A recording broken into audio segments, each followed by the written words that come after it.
마가복음 8장 27절에서 38절까지입니다. 한 절씩 교독하시겠습니다. 예수와 제자들이 빌립보 가이사랴 여러 마을로 나아가실새 길에서 제자들에게 물어 이르시되 사람들이 나를 누구라고 하느냐? 제자들이 여짜와 이르되 세례 요한이라 하고 더러는 엘리야 더러는 선지자 중에 하나라 하나이다. 또 물으시되 너희는 나를 누구라 하느냐? 베드로가 대답하여 이르되 주는 그리스도시니이다 하니매 이에 자기의 일을 아무에게도 말하지 말라 경고하시고 인자가 많은 고난을 받고 장로들과 대제사장들과 서기관들에게 버림받아 죽임을 당하고 사흘 만에 살아나야 할 것을 비로소 그들에게 가르치시되 드러내 놓고 이 말씀을 하시니 베드로가 예수를 붙들고 항변하며 예수께서 돌이키사 제자들을 보시며 베드로를 꾸짖어 이르시되 사탄아 내 뒤로 물러가라. 내가 하나님의 일을 생각하지 아니하고 도리어 사람의 일을 생각하는도다 하시고 우리와 제자들을 불러 이르시되 누구든지 나를 따라오려거든 자기를 부인하고 자기 십자가를 지고 나를 따를 것이니라. 누구든지 자기 목숨을 구원하고자 하면 잃을 것이요 누구든지 나와 복음을 위하여 자기 목숨을 잃으면 구원하리라. 사람이 만일 온 천하를 얻고도 자기 목숨을 잃으면 무엇이 유익하리요? 사람이 무엇을 주고 자기 목숨과 바꾸겠느냐? 누구든지 이 음란하고 죄 많은 세대에서 나와 내 말을 부끄러워하면 인자도 아버지의 영광으로 거룩한 천사들과 함께 올 때에 그 사람을 부끄러워하리라. 아멘. 아멘. 잠깐 기도드리겠습니다. 사랑과 은혜가 풍성하신 하나님, 이 시간 부족한 종을 이 자리에 세워 하나님의 말씀을 전하게 해주심을 감사드립니다.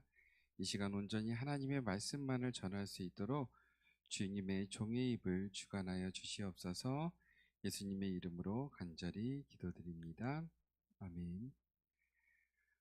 오늘은 마가복음 8장의 말씀을 가지고 아직도 가야 할 길이란 제목으로 함께 나누려고 합니다. 사람이 살아가는 곳에선 반드시 길이 있죠. 그리고 그 길을 걸어간 사람들의 삶의 흔적을 그 길은 고스란히 간직하고 있습니다.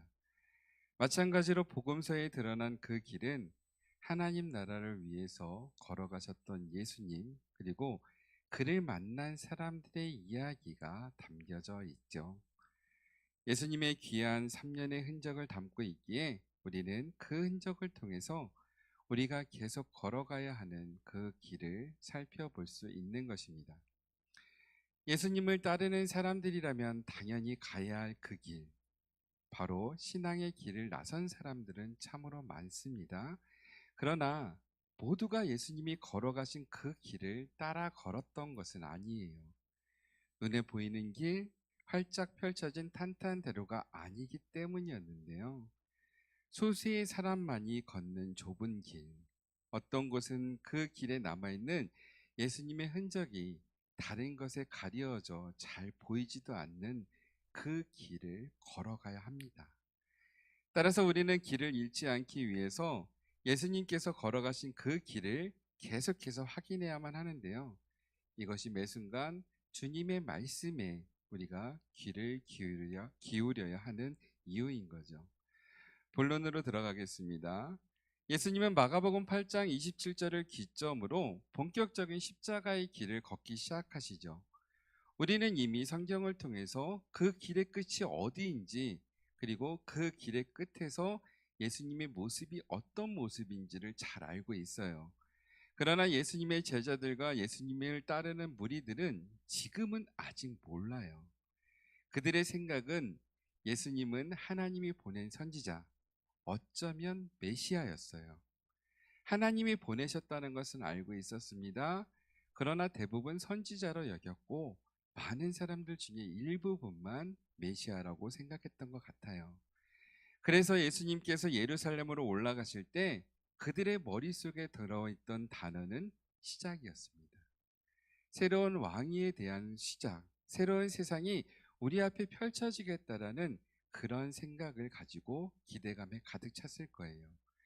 그들은 예수님이 성스러운 땅에서 로마 제국을 몰아내고 새로운 왕국, 즉 하나님의 나라를 세우시고 그 왕자에 오르실 것이라고 기대했죠. 이런 제자들의 기대는 반은 맞지만 반은 틀린 기대였습니다. 예수님은 그리스도시며 왕위에 오르시는 길을 걸어가신 것은 맞아요. 그러나 그 길이 세상이 환호와 영광을 받는 레드카펫이 깔린 길이 아니었다는 거죠. 많은 사람들이 지지하고 따르는 꽃길도 아니었습니다. 직선으로 꼭 쭉 뻗은 고속도로나 잘 닦인 8차선 대로와 같은 탄탄대로도 아니었어요. 오히려 그 반대였습니다. 예수님께서 걸어가신 그 길은 짊어지셨던 십자가의 무게로 여러 번 넘어지셔야 했던 그 길이에요. 걸음걸음마다 가시관을 쓴 머리와 채찍에서 맞은 몸의 상처에서 흘러내린 피가 그 길을 적셨습니다. 그 길을 고통스럽게 걸어가셔야 했죠. 아무도 가지 않으려고 했던 그 길, 심지어 제자들마저 외면하고 도망쳐 버린 외롭고 쓸쓸한 그 길을 예수님은 걸어가셨던 것입니다. 그런데 좀 이해가 안 되는 부분이 하나 있어요. 복음서는 이렇게 제자들이 예수님을 이해하지 못했던 것과 제자들이 실패했던 모습, 예수님을 버렸던 모습을 너무나 적나라하게 기록을 하고 있어요. 왜 그랬을까요? 왜 이랬어요? 왜 이래야만 됐을까요? 그 이유는 바로 십자가 이후의 사건을 알면서도 여전히 예수님이 걸어가신 그 길을 따라가기 어렵기 때문이에요. 정말로 쉬운 길이라면 이정표 하나만 보여줘도 괜찮았을 거예요. 그러나 많은 사람들이 실패하면서도 끊임없이 그 길을 도전했고 그 길을 걸어간 사람들이 있다는 것을 이야기하고 싶어서 이렇게 기록을 한 것이겠죠. 자, 그럼에도 불구하고 우리는 이 말씀이 계속 전해져야 한다는 것입니다. 예수님이 가신 길과 그 길을 따라오라는 주님의 요청은 지금도 그리고 앞으로도 세상에 울려 퍼져야만 한다는 것이죠. 때로는 쓰러지고 넘어지고 너무 힘들어서 주저앉을 수도 있습니다. 길을 잃고 방황할 수도 있죠. 그러나 오늘 말씀을 기억하면서 다시 일어나 예수님이 걸어가신 발자국을 따라가야 합니다. 그리스도인은 예수님을 따라 살아가며 그가 걸어가신 그 길을 뒤따르는 사람이기 때문입니다. 첫 번째 장면입니다. 하나님은 고정관념에 매이지 말고 길을 나서라고 말씀을 하십니다. 27절에서 29절의 말씀인데요. 제가 읽어드리겠습니다.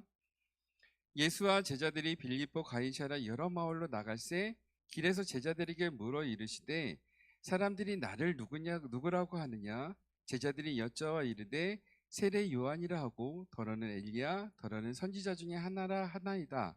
또 물으시되 너희는 나를 누구라 하느냐? 베드로가 대답하여 이르되 주는 그리스도시니이다 하매. 빌립보 가이사랴는요 이스라엘의 최북단에 위치한 아름다운 도시예요. 정말 아름다워요. 이스라엘을 갔다가 여기를 한번 방문을 했었는데요. 이스라엘과 풍경이 너무 달라요. 푸릇푸릇하고 너무나 아름답더라고요. 그런데 거기에는 있어서는 안 될 것들이 참 많았어요. 로마 황제를 숭배하기 위해 세워졌던 거대한 신전이 있었고요. 혹시 만신전이란 이야기 들으셨나요? 10,000명의 신을 모셔놓은 신당이 있어요. 거기를 저도 한번 가봤는데요. 진짜 넓고 너무 많은 우상들이 있더라고요. 자, 그렇습니다. 예수님은요, 세상 사람들이 왕이나 신을 떠올리면서 가장 먼저 생각나는 바로 그곳, 만신전과 노마 황제를 숭배하는 그곳이 있는 바로 그 장소에서 십자가의 길을 출발하셨습니다. 예수님은 사람들이 기대하고 바라던 구원자의 모습과는 동떨어진 곳에서 당신의 길을 시작하셨죠. 그래서 일반적으로 생각하던 메시아 그리스도와는 너무 다른 모습으로 말씀하셨기에 베드로가 펄쩍 뛰며 항변한 것도 이제는 이해가 가요. 이렇듯 주님을 따르는 그 길은요, 고정관념에서 떠나는 것부터 시작된다는 거죠. 우리는 믿음과 신념을 혼돈할 때가 참 많아요. 그래서 하나님을 믿는다고 말하면서 실은 자신의 생각이나 간절한 바람을 하나님께 더 씌우고 그것을 마치 하나님의 뜻인 것처럼 자신과 사람들을 속일 수도 있다는 거죠. 이게 나쁜 이유가 뭐냐면요. 정말 잘못된 이유가 뭐냐면요. 사람들만 속이면 되는데 나도 그렇게 믿고 있는 거예요. 나도 그런 확신을 가지고 있기 때문에 이것은 하나님의 뜻이라고 생각하면 나아갈 수밖에 없다는 거죠. 이게 우리들의 모습이에요. 예수님의 제자들은 예수님을 따르기 위해서 자신의 고향이나 가족들에게서 떠났습니다. 하지만 아직 그들은 자신들의 생각과 고정관념에서 완전히 벗어나지 못했어요. 고향을 떠나고 가족을 떠나고 자신의 삶의 터전을 떠나는 큰 결단을 내리긴 했지만 아직도 그들의 생각과 고정관념에서는 벗어나지 못했다는 거죠. 그래서 오늘 예수님은 그것마저도 떠나라고 말씀을 하시는 것이죠. 내가 보기에 옳은 길을 택하는 것이 아니라 하나님이 보시기에 옳은 길을 택하라고 말씀하시는 것입니다. 이거 결코 쉽지 않아요. 정말 어렵습니다. 아무것도 없는 허공에 발을 내딛는 것처럼 두렵게 여겨지기도 해요. 왜냐하면 한 번도 가보지 않은 길이기 때문이죠. 오지 탐험가요 월드 비전 긴급 구호 팀장으로 잘 알려져 있는 한비아 씨가 쓴 책이 있어요. 그건 사랑이었네라는 책인데요. 이 책에 이런 내용이 나옵니다. 천길 벼랑 끝 100m 전 하나님이 나를 밀어내신다. 나를 긴장시키려고 그러시나? 10m 전 계속 밀어내신다. 이제 곧 그만두시겠지. 1m 전 이제는 더 나아갈 데가 없는데 설마 더 미시진 않을 거야. 벼랑 끝? 아니야. 하나님이 날 벼랑 아래로 떨어뜨릴 리가 없어. 내가 어떻게 노력해야 하는지 너무나 잘 아시는데. 그러나 하나님은 벼랑 끝자락에 간신히 서 있는 나를 아래로 밀어내셨다. 그때 알았다. 나에게 날개가 있다는 것을. 이 한비아 씨의 이 글은 정말로 마음이 와닿는 말이에요. 정말 멀리 있는 데서부터 하나님은 우리를 밀어내는 것처럼 보여요. 벼랑이 한 걸음 한 걸음 다가갈수록 그 모습이 보이기에 더 두렵습니다. 마치 죽을 것 같은 두려움과 거부감을 가지는 일을 우리는 겪어야만 하죠. 그러나 때로는 내 눈에 안 보이는 길을 향하면서도 한 걸음을 더 내디딜 수 있어야만 합니다. 그래야만 우리에게 비로소 날개가 있다는 것을 새롭게 발견할 수 있기 때문입니다. 날개가 있다는 것을 알면서도 날지 않는 것이 아니라 날개가 있는 것을 알지 못하기에 하나님이 우리들에게 나눠주신 그 능력이 있는 것을 알지 못하기에 우리가 그것을 하지 못하는 거예요. 그래서 벼랑 끝에서 간신히 버티고 있는 그 모습을 안쓰럽지만 하나님은 밀어내실 수밖에 없다는 거죠. 사랑하는 성도 여러분, 땅이 전부라고 생각했던 사람이 하늘이라는 새로운 세상이 있음을, 그리고 우리가 가야 할 길을 새롭게 발견할 수 있도록 하나님은 우리를 그 길까지 인도하시는 것이죠. 자, 이제 하나님의 인도하심으로 그 길까지 갔으면 이제 과감히 한 걸음 내디드셔야 합니다. 우리의 고정관념을 버리고요. 두 번째, 하나님은 예수님이 가신 바로 그 길을 뒤따르라고 말씀하십니다. 34절이에요. 우리와 제자들을 불러 이르시되 누구든지 나를 따라오려거든 자기를 부인하고 자기 십자가를 지고 나를 따를 것이니라. 자기 십자가 지고 가시겠습니까? 좀 무거워 보이죠? 자, 베드로는 매사에 적극적이고 열심히 있는 사람이었죠. 그는 자기의 확신에 가득 차 있는 모습을 자주 보여요. 그래서 누구보다도 더 빨리 예수님의 질문에 주는 그리스도십니다라는 신앙 고백을 할 수 있었던 것이죠. 그는 과감히 앞으로 나서는 사람이었습니다. 그래서 예수님의 순환 예고를 하셨을 때 예수님 앞을 가로막으며 항변할 수 있었던 거예요. 그는 우리의 관점에서 보면 훌륭한 제자였고 열심히 있는 그리스도인이었으며 본받을 만한 바람직한 제자의 모델로 여겨졌어요. 그런데 예수님은 달랐습니다. 예수님은 베드로에게 내 뒤로 물러가라고 말씀하셨습니다. 하나님이 일이 아니라 사람의 일을 먼저 생각하는 사람이라고 꾸짖으셨던 거죠. 자, 여기서 우리는 주님이 누구를 찾으시는지 다시 한번 분명히 알 필요가 있습니다. 앞서가는 사람 아니에요. 자기의 열심과 확신에 가득 찬 소위 믿음 좋은 사람이 아니에요. 예수님은 자기를 내려놓을 줄 아는 사람, 묵묵히 자기 십자가를 지고 주님의 뒤를 따라올 사람을 찾고 계신다는 거죠. 제가 오늘 새벽에 설교 말씀을 드릴 때 사람들은 땅에서부터 키를 재기 때문에 누가 큰지를 잘 알죠. 근데 하나님은 어디서부터 키를 재시냐면 하늘에서부터 재세요.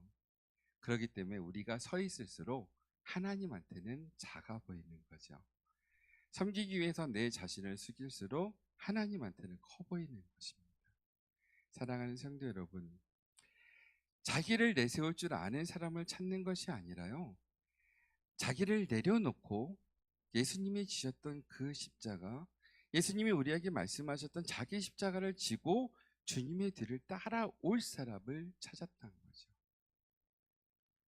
분명 우리는 많은 사람들이 이 본문의 말씀을 들을 거예요. 읽었을 거예요. 묵상했을 거예요. 그러나 자신의 십자가를 짊어지는 용기를 낼 수 있는 사람, 그렇게 많지 않습니다. 제가 설교하기 처음에 말씀드렸잖아요. 많은 사람들이 그리스도인으로 왔지만 그 길을 걷는 사람은 소수였기 때문이라는 거예요. 예수님은 제자를 부르시는 기준을 까다롭게 설정하지 않으셨어요. 학력도, 재산도, 신분도, 성병도, 경력도 요구하지 않았어요. 누구든지 그 길을 걸어갈 수 있도록 열어두셨는데요. 하지만 많은 이들이 그 길을 따르지 않죠. 왜냐하면 자기를 부인하고 자기 십자가를 지고 따라야 한다는 이 말씀 때문에 그렇습니다. 예수님을 따르는 사람은 자기 확신에 가득 찬 사람이 아니라 자기 확신을 오히려 내려놓고 자기를 부인하는 사람이어야 합니다. 주님보다 앞서 달려나가는 사람이 아니라 주님의 뒤에서 그가 걸어가셨던 그 길을 조심스럽게 따라가는 사람이어야 합니다. 그렇다면 우리 그리스도인들은, 아니 우리는 정말 예수님의 길을, 예수님이 가셨던 그 길을 따르는 사람일까요? 제가 좀 전에 말씀드렸죠. 예수님의 길을 조심스럽게 따라가야 한다고요. 예수님의 길인 줄 알고 막 따라가는데 아닐 수도 있다는 거죠. 그래서 매 순간 주님의 말씀을 경청하며 주님을 바라보며 끊임없이 되돌아보면서 조심조심, 그렇지만 멈추지 말고 그 길을 걸어가야 한다는 거예요. 혹시 우리는 자기 확신에 머물러 있거나 자기 열심에 취해서 예수님보다 더 앞서 나가고 있지 않는지를 한번 살펴보아야만 합니다. 아이젠하워에서 로널드 레이건 대통령에 이르기까지 수많은 대통령의 경제 자문관을 지냈던 사람이 있는데 아더 번지라는 유대인이에요. 아주 유명하신 분인데 여러 대통령의 경제 자문관을 지내셨대요. 근데 당시 백악관에서는요, 비공식 기도 모임이 있는데 매번 순서대로 회원들이 돌아가면서 마무리 기도를 한대요. 근데 대부분 그리스도인이고 유대인은 아더 번지 한 사람뿐이어서 이 사람이 어떤 기도를 할지, 이 사람의 순서가 될 때 많은 사람들이 그분의 기도를 듣기 위해서 모였대요. 아더 번지는 곡선을 내밀어 둥글게 둘러선 다른 이들의 손을 잡고 이렇게 기도를 했다고 합니다. 주님, 유대인들이 예수 그리스도를 알게 해주시기를 기도합니다. 무슬림들이 예수 그리스도를 알게 해주시기를 기도합니다. 끝으로 그리스도인들이 예수 그리스도를 알게 해주시기를 기도합니다. 아멘. 마지막 문장 참 신선하고도 충격적이죠. 너무나 뼈아프게 들립니다. 그리스도인들이 예수 그리스도를 알게 해주시기를 기도하였습니다. 이 기도 정말로 옳아요. 우리 그리스도인들은 결코 완성된 사람이 아니라는 거죠. 우리 그리스도인들은 계속해서 하나님 앞에 나아가야 하는 사람입니다. 모든 것을 다 이룬 사람들이 결코 아니라는 거죠. 믿음과 구원은 명사로서 우리가 받아들이는 것이 아니라 동사입니다. 우리가 하나님을 향해서 끊임없이 믿음으로 나아가야 하고요. 구원을 받기 위해서 하나님한테 끊임없이 나아가야 합니다. 살아가는 동안 항상 그리스도를 따르는 자로서 그 길을 걸어가야 하는 사람이기 때문에 이 기도가 옳다는 거예요. 우리는 예수님을 다 알고 있다고, 하나님을 다 알고 있다고 하는 그 생각이 머릿속으로 들어오는 순간 길을 걸음을 멈출 수도 있습니다. 아니, 완벽한 사람 아무도 없습니다. 끝까지 하나님을 알아가기 위해서, 예수님을 알아가기 위해서 그 길을 열심히 쫓아가시는 여러분이 되시길 소망합니다. 세 번째, 하나님은 예수님의 길을 따르는 우리에게 다른 이들을 위한 길이 되라고 말씀을 하십니다. 첫 번째, 길을 떠나야 돼요. 두 번째, 그 길이 어떤 길이냐면 예수님이 걸어가셨던 그 길이어야 된다는 거예요. 근데 세 번째, 우리가 걸어갔던 그 길을 다른 누군가도 걸어갈 수 있도록 해야 된다는 것을 이야기합니다. 38절의 말씀인데요. 누구든지 이 음란하고 죄 많은 세대에서 나와 내 말을 부끄러워하면 인자도 아버지의 영광으로 거룩한 천사들과 함께 올 때에 그 사람을 부끄러워하리라.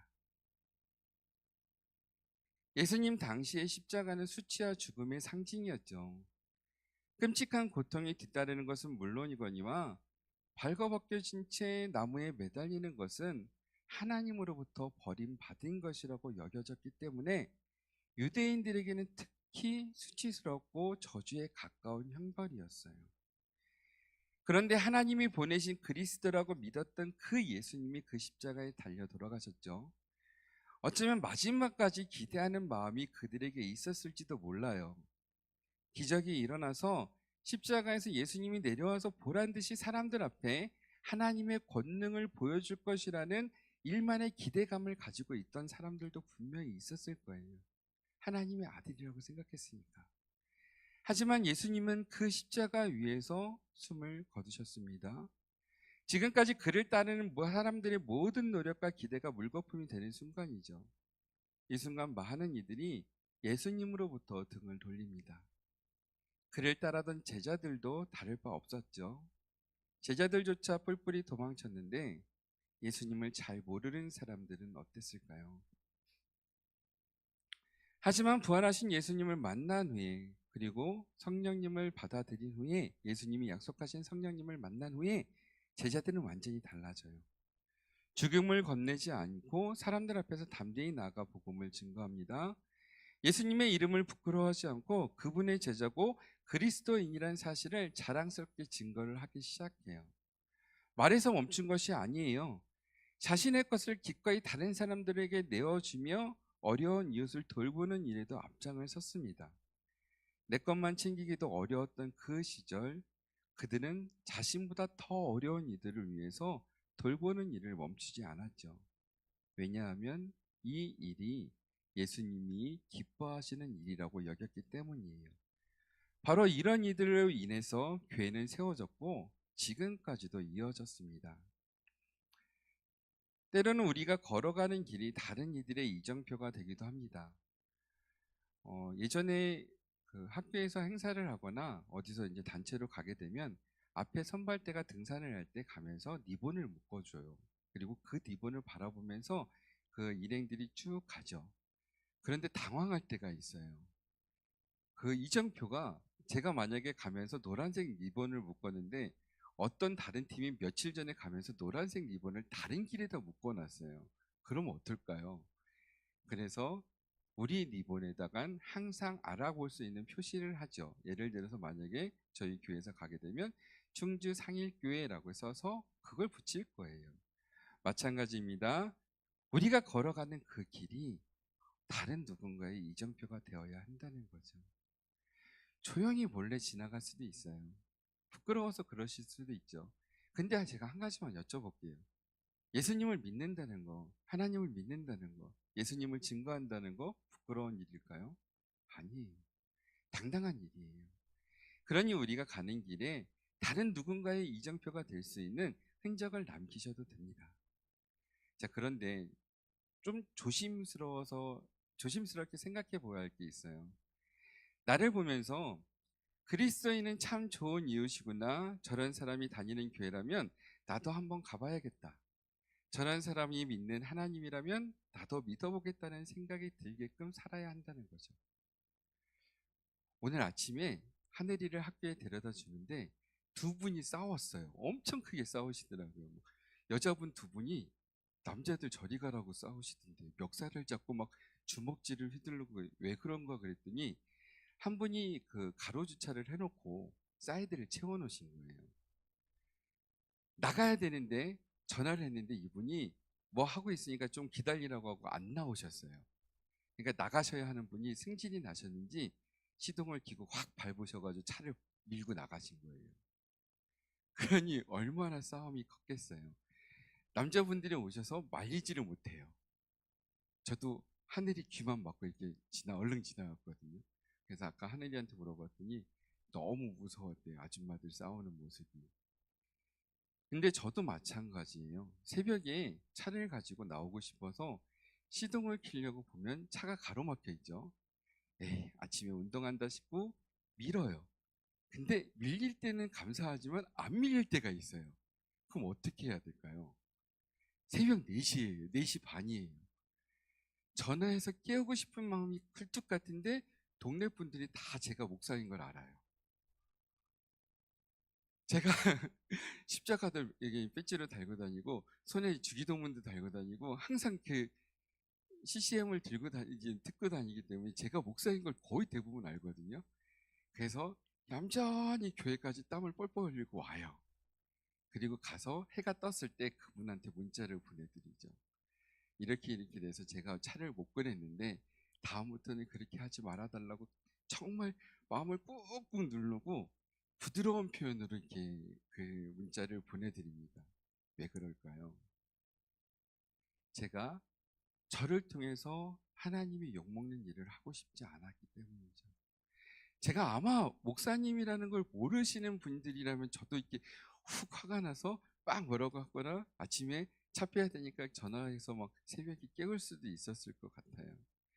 그런데 우리가 조심해야 될 것은 무엇이냐면요. 우리는 하나님을 드러내는 거울이고 예수님을 바라보는 창문이라는 거죠. 예전에 어떤 분이 이런 말씀을 하시는 걸 들었어요. 며느리가 되시는 그 시어머니가 며느리가 그렇게 교회를 잘 다니세요. 그런데 교회를 절대 안 나가시겠다는 거예요. 왜 그러시냐고 했더니 쟤는 죄송합니다. 그분 말씀이에요. 쟤는 교회만 갈 줄 알았지 집에서는 아무것도 안 해. 그러니 내가 가고 싶겠어라고 이야기를 하는 것을 저도 듣고 그분도 들었어요. 그리고 나서 딱 3개월 뒤에 그 시어머니가 며느리 손잡고 교회 왔어요. 며느리가 그 소리를 듣고 바뀌었습니다. 교회에서 하는 것처럼 시어머니를 섬기기 시작하니까 아 그래? 네가 다니는 교회 갈만하겠구나 하고선 따라오신 거예요. 자 보세요. 저 사람 꼴도 보기 싫어서 나는 절대 교회 안 가겠다는 말을 들으면 살면 안 된다는 거죠. 아 당신이 믿는 하나님 나도 믿어보고 싶다라는 그런 말을 들어가며 살아야 된다는 거죠. 우리는 이 사회 속에서 혼자 살아가는 사람이 아니에요. 필연적으로 주위의 사람들과 직간접적으로 관계를 맺으며 살아갑니다. 우리의 일거수일투족을 통해서 우리는 우리가 누구인지를 정말로 잘 드러내는데요. 거의 필사적으로 드러내는 것처럼 살아가고 있어요. 우리의 이름만이 아닙니다. 그리스도인이란 이름, 예수님의 이름이 거기 함께 첨가돼서 드러나는 거죠. 아까도 말씀드렸듯이 우리는 거울이고 창문입니다. 우리를 통해서 예수님을 바라보고 하나님을 볼 거예요. 우리가 살아가고 걸어가는 그 길을 통해서 사람들은 간접적으로라도 예수님을 만나게 되고요. 하나님을 알게 될 것입니다. 자, 그러면 지금 우리는 사람들에게 무엇을 전하고 살아가고 있을까요? 백번 김구 선생님이 늘 마음에 품고 살았다는 글이 있는데요. 눈 내린 길을 걸을 때 함부로 걷지 마라. 오늘 내가 남긴 발자국이 훗날 다른 사람들에게 이정표가 되리.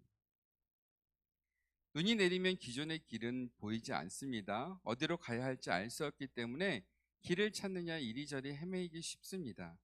그럴수록 더욱 길을 찾기가 힘들어지는데요. 자기뿐만 아니라 뒤따르는 이들의 그 사람의 발자국으로 인해서 더욱 혼란이 가중될 수밖에 없어요. 그런데 우리는 분명히 기억하고 있어야 될 것은 무엇이냐면요. 우리 앞에는 흔적이 옅어질 수는 있지만 그래도 예수님이 걸어가신 그 흔적이 남아 있어요. 조심조심 예수님의 그 발자국을 그대로 따라가면 됩니다. 예수님의 발자국에 우리의 발자국이 겹쳐지면요. 그 예수님의 흔적이 더 뚜렷이 나타날 거예요. 그리고 그 짙어진 발자국을 따라서 내 이웃, 나의 가족들, 그리고 우리의 다음 세대가 주님께로 그리고 살아가는 생명으로 한 걸음씩 나아가기 때문이죠. 이제 결론입니다.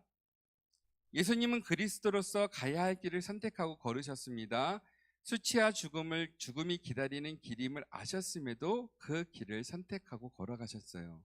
왜냐하면 그 길만이 사람들을 살릴 수 있는 길이기 때문입니다. 왜냐하면 그 길만이 죄와 죽음의 사슬에서 사람들, 아니 우리, 아니 나를 구원할 수 있는 유일한 길이었기 때문입니다. 그리고 무엇보다도 그 길이 하나님이 원하시는 길이었죠. 나의 원대로 마시옵고 아버지의 원대로 하옵소서라는 겟세마네 동산에서의 마지막 기도를 우리는 기억하고 있습니다. 우리는 이 예수님의 심정을 어쩌면 잘 이해할 수 있을 것 같아요. 누군들 편안한 길, 쉬운 길, 꽃길을 걷고 싶지 않겠습니까? 그러나 누군가는 해야 할 일이고 누군가의 피와 땀과 눈물을 통해서 많은 이들의 일상을 꽃길로 만들어야 한다면 부름받은 바로 우리가 감당해야 할 것입니다. 앞서간 이의 발자국을 따라 그 길을 걸어간다면 우리가 걸어간 그 길의 흔적은 지워지지 않고 남을 거예요. 그 걸음이 몇 월 며칠 누가 걸어간다라는 흔적은 없을 수 있어요. 그 기억은 없을 수 있어요. 없을 거예요. 그러나 그 길로 인해서 하나님께로 많은 사람들이 따라올 수 있는 이정표가 되고요. 하나님이 기뻐하시는 일이기 때문에 그 길을 걸어간 우리들을 하나님은 기억하고 계실 것입니다. 자신만을 위해서가 아닌 다른 누군가를 위해서 걸어간 길, 사랑과 희생이 없이는 갈 수 없는 그 길은요, 꽃길은 아니지만 더할 수 없는 향기가 가득한 아름다운 길임은 틀림이 없어요. 왜냐하면 우리가 걸어간 그 길로 인해서 누군가의 생명이 살아나기 때문입니다. 왜냐하면 그 길로 말미암아 하나님의 나라가 완성되어 가기 때문입니다. 그리고 무엇보다도 하나님이 그 길을 걷는 여러분들을 기뻐하시기 때문입니다. 제자들의 길, 누구나 걸을 수 있지만 아무나 완주할 수 없는 그 길 위에서 지금 저와 여러분이 서 있습니다. 그 길을 먼저 걸어가신 우리 주님이 우리가 끝까지 그 길을 완주하길 응원하며 오늘도 저와 여러분에게 힘을 더해 주실 거예요. 그리고 예수님께서 우리에게 이렇게 말씀하십니다. 이 말씀 반드시 기억하셨으면 좋겠습니다. 누구든지 나를 따라오려거든 자기를 부인하고 자기 십자가를 지고 나를 따를 것이니라. 누구든지 자기 목숨을 구원하고자 하면 잃을 것이요 누구든지 나와 복음을 위하여 자기 목숨을 잃으면 구원하리라. 이것이 여러분들을 향한 예수님의 약속이고 예수님의 부탁입니다.